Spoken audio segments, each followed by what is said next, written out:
जहां देखो वहां पर वक्फ का बोर्ड लगा देते हैं, लैंड कब्जा करते हैं।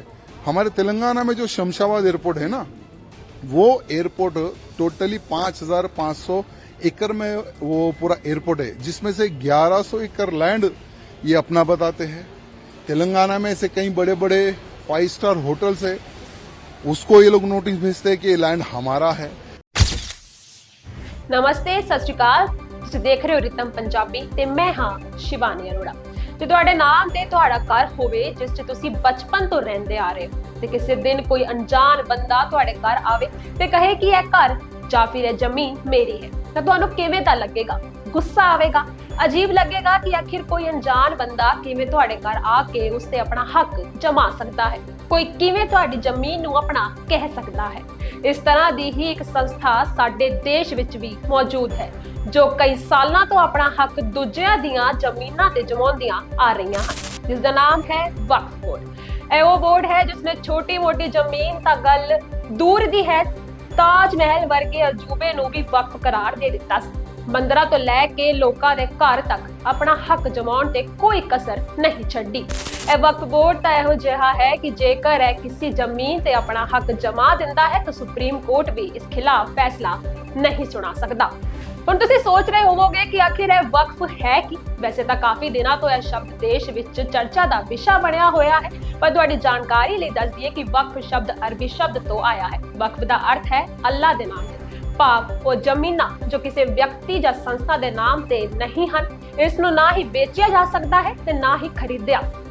ਦਰਅਸਲ ਦੇਸ਼ ਵਿੱਚ ਕੁੱਲ 32 ਵਕਫ ਬੋਰਡ ਹਨ। ਇਹ ਵਕਫ ਬੋਰਡਾਂ ਦੇ ਕੰਮਕਾਜ ਦੇ ਮਾਮਲਿਆਂ ਵਿੱਚ ਕੇਂਦਰ ਸਰਕਾਰ ਨੂੰ ਸਲਾਹ ਦਿੱਤੀ ਹੈ।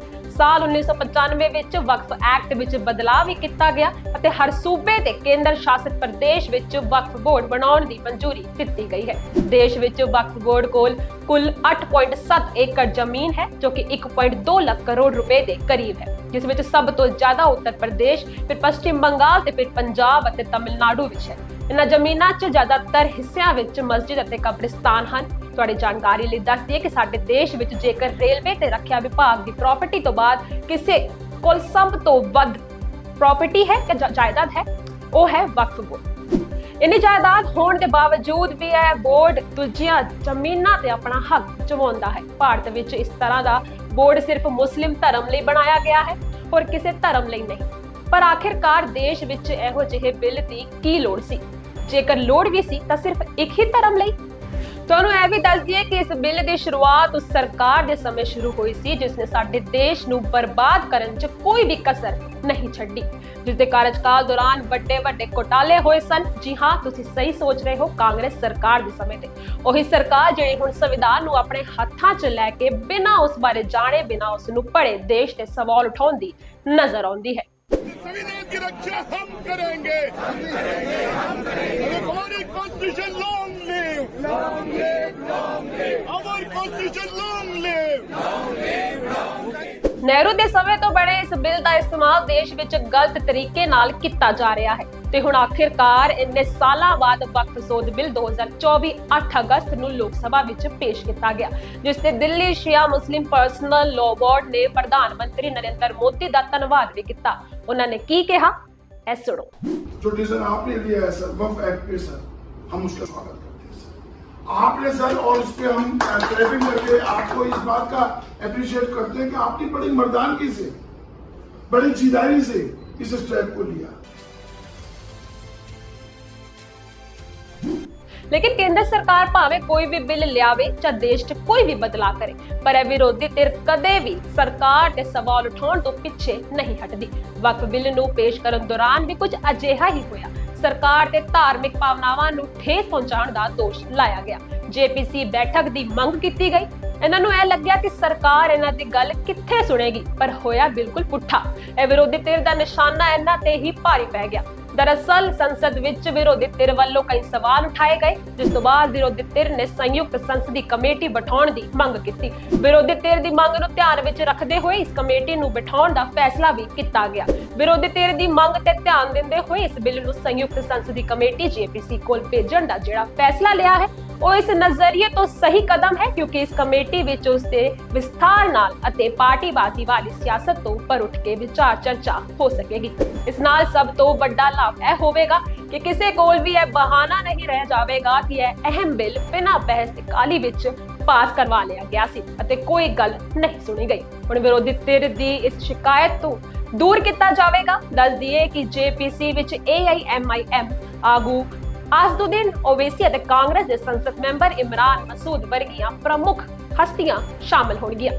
ਜੇਪੀਸੀ ਦੇ ਗਠਨ ਦੇ ਪ੍ਰਸਤਾਵ ਨੂੰ ਸੰਸਦ ਦੇ ਦੋਵਾਂ ਸਦਨਾਂ ਨੇ ਮਨਜ਼ੂਰੀ ਦੇ ਦਿੱਤੀ ਹੈ। ਇਸ ਤੋਂ ਬਾਅਦ ਲੋਕ ਸਭਾ ਅਤੇ ਰਾਜ ਸਭਾ ਦੋਵਾਂ ਨੂੰ ਅਣਮਿੱਥੇ ਸਮੇਂ ਲਈ ਮੁਲਤਵੀ ਕਰ ਦਿੱਤਾ ਗਿਆ। ਵਕਫ ਸੋਧ ਬਿੱਲ 2024 ਮੌਜੂਦਾ ਵਕਫ ਐਕਟ 1995 ਦਾ ਨਾਮ ਬਦਲ ਕੇ ਯੂਨੀਫਾਈਡ ਵਕਫ ਪ੍ਰਬੰਧਕ ਸਸ਼ਕਤੀਕਰਨ ਕੁਸ਼ਲਤਾ ਅਤੇ ਵਿਕਾਸ ਐਕਟ 1995 ਰੱਖਣ ਦੀ ਤਿਆਰੀ ਕੀਤੀ ਗਈ ਹੈ।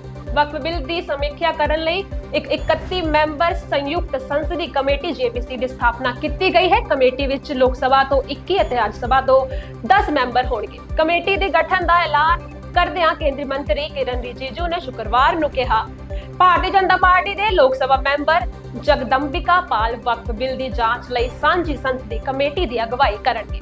ਜਗਦੰਬਿਕਾ ਪਾਲ ਭਾਰਤੀ ਜਨਤਾ ਪਾਰਟੀ ਦੇ ਇੱਕ ਸੀਨੀਅਰ ਮੈਂਬਰ ਹਨ, ਜਿਨ੍ਹਾਂ ਨੇ 1998 ਵਿੱਚ ਇੱਕ ਦਿਨ ਲਈ ਉੱਤਰ ਪ੍ਰਦੇਸ਼ ਦੇ ਮੁੱਖ ਮੰਤਰੀ ਵਜੋਂ ਸੇਵਾ ਕੀਤੀ ਸੀ।